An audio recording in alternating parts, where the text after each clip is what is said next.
falamos de pacientes de cuidados paliativos, é a questão da espiritualidade. Nós sabemos, né, que de fato muitas pessoas, né, em momentos que antecedem aí ao seu óbito, existem aí em algumas doutrinas, né, na grande maioria, algumas práticas religiosas, né, com a finalidade da bênção, da libertação daquela alma, daquele indivíduo. E nós precisamos ter em mente dessa diversidade religiosa, né, que se faz presente no nosso país. Aliás, é uma característica muito importante de nós, profissionais de enfermagem, nós termos esse jogo de cintura, né? De que modo? Eu preciso entender que este país existe aí uma diversidade sociocultural muito grande, uma diversidade religiosa também gigantesca, e nós precisamos ser pessoas éticas, tá? E respeitar toda e qualquer doutrina dos nossos pacientes. E em questão dessas práticas religiosas, nós temos que, dentro da nossa rotina com esse paciente de cuidados paliativos, né, estabelecer um tempo, fazer com que esse paciente tenha aí um tempo dentro do seu dia, e esse tempo seja doado à realização dessas práticas, porque isso é fundamental para o indivíduo. Nós jamais iremos podar isso, tá? Pelo contrário, nós vamos incentivar de modo ético, dando espaço e cedendo privacidade para esse paciente realizar ali as suas práticas, tá? Receber também esses líderes religiosos de diversas denominações religiosas, tá? De modo a manter essa privacidade e não sermos invasivas, questionar qualquer tipo, isso não existe, tá, gente? Então, essa questão de propiciar ao paciente esse momento em que ele vai professar a sua fé, isso é fundamental, tá? Isso é muito benéfico à sua saúde, principalmente espiritual como emocional também, uma vez que é tudo assim, né? Uma coisa está relacionada à outra. Uma vez que quando uma pessoa tem fé, consecutivamente, ela fica mais positiva frente às adversidades. Isso faz com que emocionalmente ela fique equilibrada. Então, o espiritual vai atingir o psicológico, que consecutivamente essa pessoa ficará mais calma. Consecutivamente, o lado físico também. Uma vez que ela fica mais calma, sinais vitais ficam mais estáveis, né? Batimentos cardíacos ficam mais estáveis e o processo de dor se torna menor, porque a dor física, ela também está relacionada ao estado de tensão. Quanto mais tenso ficamos, contraímos a musculatura, contraímos os vasos sanguíneos, e todo esse processo faz com que tenhamos aí muitas dores, tá? Então, pessoal, vamos pensar nos pacientes de cuidados paliativos essa medida de tratá-los com bastante carinho, né? Uma coisa que eu já falei para vocês em um outro momento. Quando pensarmos, né, se a gente para pensar, é algo muito impactante, que talvez nós sejamos a última pessoa que esse paciente vai estar vendo, né? Vai estar tendo contato. Então, precisamos fazer desse momento um momento em que o paciente ele se sinta acolhido. Outra coisa muito importante, toda vez que você for fazer um procedimento, peça licença. Senhor João, com licença, eu vou, né, trocar o senhor, eu vou abrir aqui a blusa do senhor, porque é o corpo do paciente, né? Então você não tem o direito de chegar e fazer como se aquilo, né, não tivesse nenhuma importância. Tem importância. Não, acho que numa das primeiras aulas talvez eu tenha dito isso para vocês.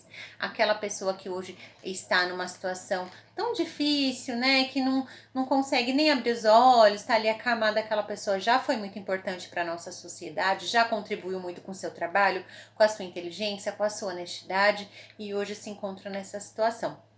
Então, nós temos que ter aí os devidos cuidados, né, esse devido respeito, ele faz toda a diferença. Não sejamos como muitos profissionais de saúde que nós vimos que não tem essa visão mais completa. Vamos fazer a diferença. Façam vocês a diferença, porque isso traz uma realização pessoal muito grande. Não há dinheiro que pague no mundo, tá?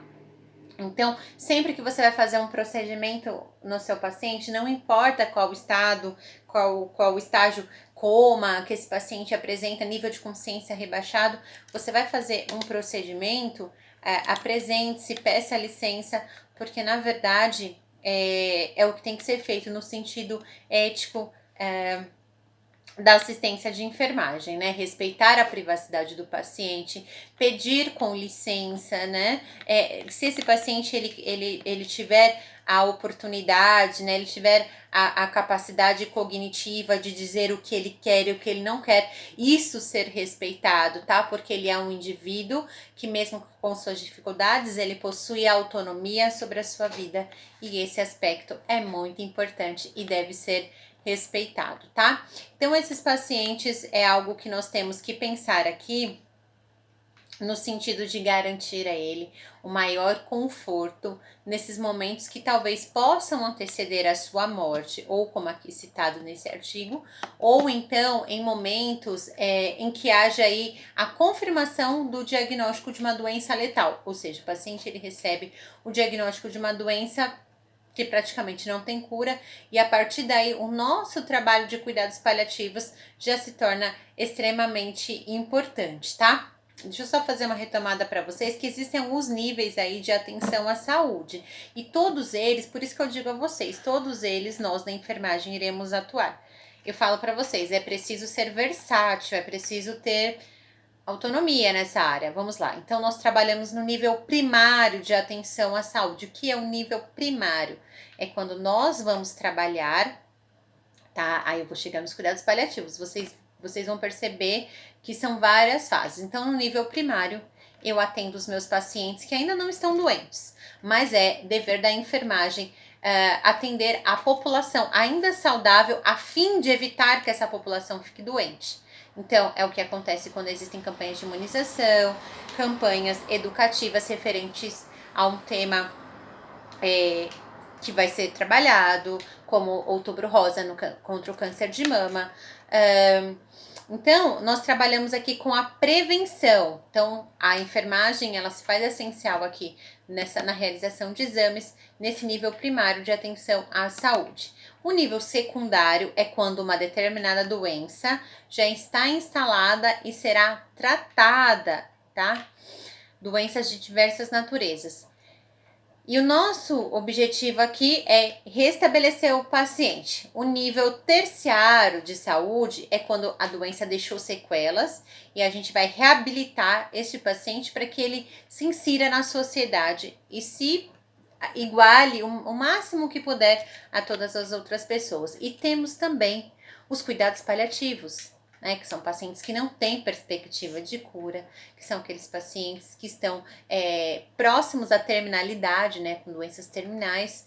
Então, vejam como nós precisamos, eu dei esse exemplo para vocês, né, dos níveis de atenção à saúde, porque nós vamos precisar estar nos reinventando a todo momento, a nos adaptarmos às condições, porque vocês estarão daqui a pouco no mercado de trabalho, e aí vocês verão que vocês estarão em um determinado setor.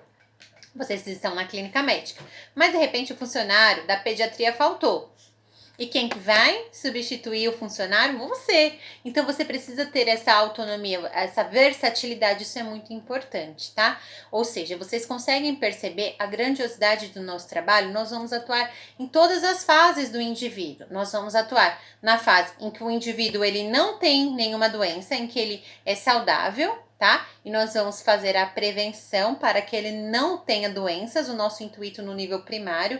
Vamos, de extremos e vamos quando o paciente não tem nenhuma perspectiva de cura e está bem próximo à morte. Então vejam a margem, né, que é bem distante, né, são extremos, o quanto nós vamos atuar aí em todos os momentos da vida do indivíduo e precisamos estar devidamente capacitados, principalmente através de conhecimento, né, que isso é muito importante, e principalmente através dessa questão do relacionar com os pacientes e perceber quais são as suas devidas necessidades. Então, falando de novo aí dos pacientes em cuidados paliativos, deixar esse paciente, gente, lembrando que a presença da família vai ser bem intensa.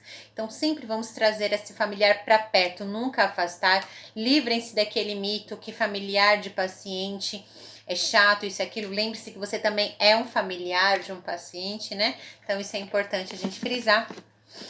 Então, vamos trazer essa pessoa cada vez mais perto desse paciente, né? Nos colocando no lugar da pessoa, quando a gente se coloca no lugar da filha de uma pessoa que está em cima de uma cama ou de uma mãe, tudo fica muito mais claro. E a gente passa a imaginar a dor que talvez ela possa estar sentindo. Então, nos ajudar, né, em algumas atividades, gente, como de repente dar comida, na higiene, nós podemos fazer com que o familiar participe, não tem problema algum. Tanto para ele, para o familiar, é prazeroso, como para o paciente, tá? Então, assim, sempre deixar o paciente arrumadinho, não é porque é paciente de cuidados paliativos que vai ficar descabelado. Gente, eu ficava maluca quando eu via os meus pacientes descabelados, eu ficava louca e ficava, na situação contrária, eu ficava muito satisfeita quando eu via com prisilinha, com tiarinha. Isso pra mim era muito prazeroso, sabe? Ver uma pessoa numa situação tão difícil e tão bem cuidada. Então, pra mim, enquanto enfermeira, era prazeroso, para os familiares também, e eles ficavam muito gratos. Então, isso é muito gostoso da gente sentir que aquela pessoa, mesmo numa situação tão difícil, tem sido bem cuidada nesses mínimos detalhes. É uma presilhinha que você coloca ali, é um cabelinho que você arruma, uma colôniazinha de bebê que você coloca, sabe? Uma roupinha combinando, gente, tá? Isso é muito importante, é você colocar aquela roupinha de repente combinando, sabe? O carinho mora eu acho que de modo geral na vida, mas eu acho que o carinho ele mora justamente nesses detalhes, né? Então isso, deixar o leito arrumadinho. Outra coisa que eu prezo muito também é o lençol extremamente alinhadinho na cama. Isso faz com que pareça de fato, né? Pareça de fato o cuidado, né? Nesses mínimos detalhes. Isso é muito importante. Atentar-se, outra coisa muito importante. A professora tá gagargando que falou. Outra coisa muito importante é nós nos atentarmos aí aos sinais da dor.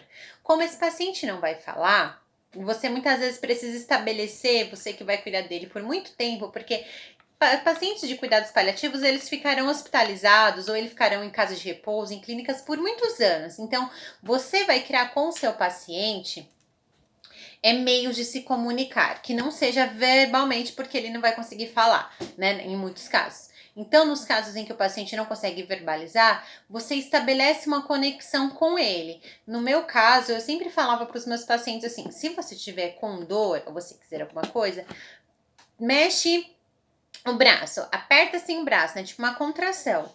E aí você vai estabelecendo as comunicações de modo a pedir um movimento, um piscar mais forte. Você vê que eles fazem, né, esses movimentos, né? Ou de repente você pode perceber. Eu vou até falar uma coisa muito interessante. Eu lembrei aqui de um conceito super interessante. Vocês vão perceber que de repente esse paciente não falava nada, aí de repente de um dia para o outro ele pode soltar uma palavra. A gente fica muito emocionado.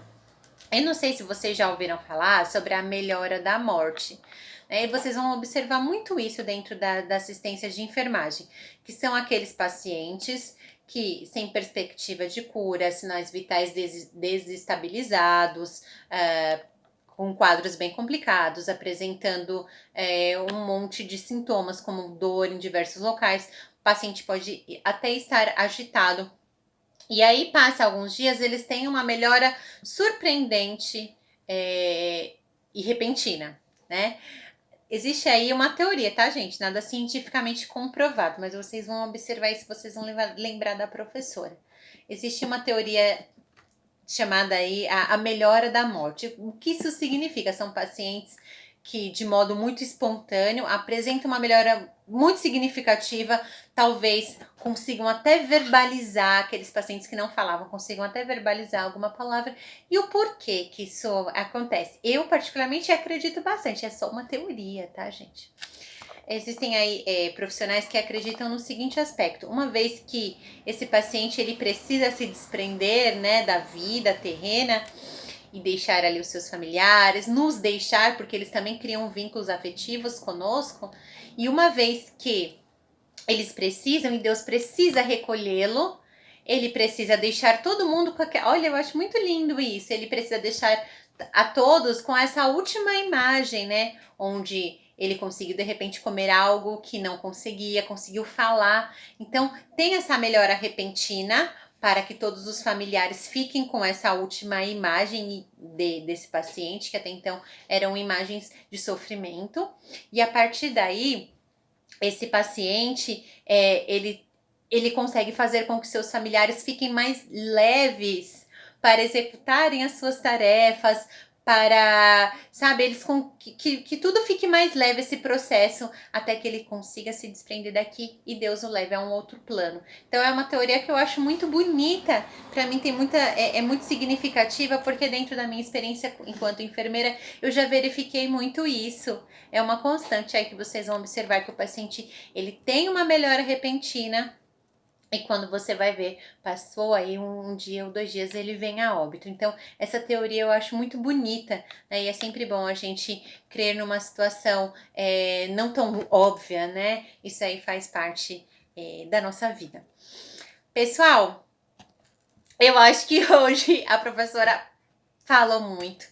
Talvez porque esse tema é algo que mexe muito comigo, assim, eu particularmente eu gosto muito, né, dessa questão da humanização. Aqui também entra o aspecto de humanizarmos a saúde, né, de enxergarmos esse indivíduo na sua totalidade, trazer o familiar ele também vai fazer parte do contexto da nossa assistência, e sempre vamos nos inserir ali na equipe multidisciplinar. Lembrando que é muito bacana quando nós estamos envolvidos com vários profissionais e cada qual tem a sua formação.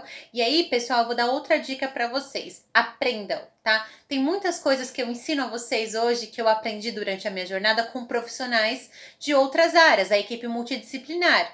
Conversando com uma colega fisioterapeuta, conversando com um médico. É muito bacana isso, né? Uma vez que quando uma pessoa inteligente, ela está sempre apta ao aprendizado, porque nós precisamos entender que cada pessoa tem o seu conhecimento, a sua inteligência. E quando você fica receptivo, você pergunta algo ao seu colega, você também aproxima ele de você, né? Porque antes a gente pensava em rivalidade de classes, isso é maior idiotice, uma vez que todos nós vamos trabalhar juntos na mesma causa e vamos fazer do nosso trabalho algo a fim de contribuir para um atendimento melhor ao paciente. Mas eu também acabo aprendendo muito se eu estiver disposta a isso, tá bom? Pessoal, eu vou parar porque, olha, eu tô precisando de uma aguinha.